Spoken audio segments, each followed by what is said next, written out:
Disahkan DPR, hanya PKS menolak Perpu Corona. Tengku Zulkarnain berjuang tak harus berjumlah banyak. Wasekjen MUI Tengku Zulkarnain mengaku bangga dengan sikap PKS yang tegas menolak Perpu Corona menjadi meski akhirnya disahkan karena didukung 8 fraksi di DPR. Menurutnya sejarah akan mencatat jika di kemudian hari ada dampak negatif dari Perpu Corona tersebut, maka PKS terlepas dari beban moral yang ditanggungnya.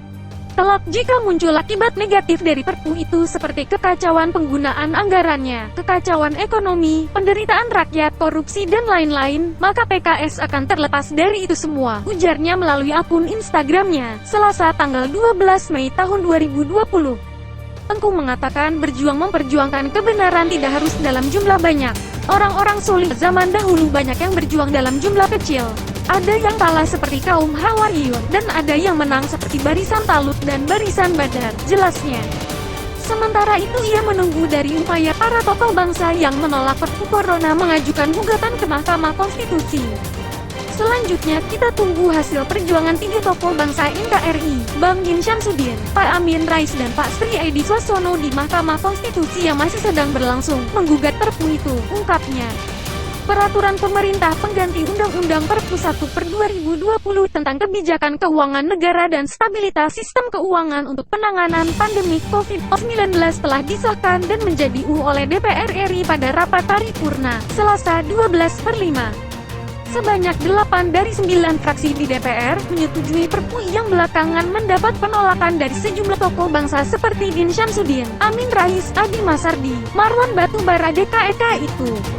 Ketua Badan Anggaran Banggar DPR RI, Said Abdullah menyatakan setelah hanya fraksi PKS yang menolak Perpu 1/2020 tersebut untuk disahkan menjadi UU.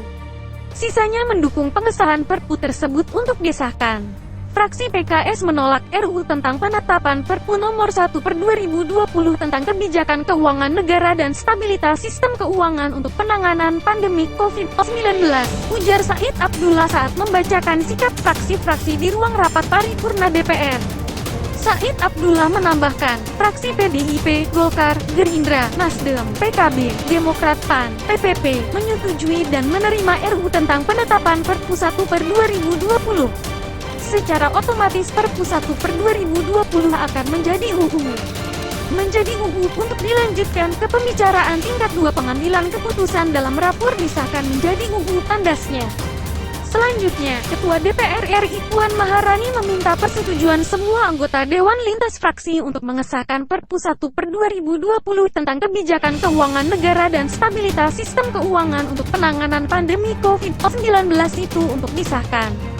Apakah perlu saya ulang pandangan mini fraksi menjadi suatu keputusan bagi semua fraksi, ucap Puan Maharani. Setuju, jawab anggota Dewan yang hadir secara fisik di ruang paripurna.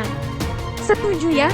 Setuju untuk menjadi UU, ujar Puan Maharani mengetuk palu sidang tanda disahkannya Perpu 1/2020 menjadi UU.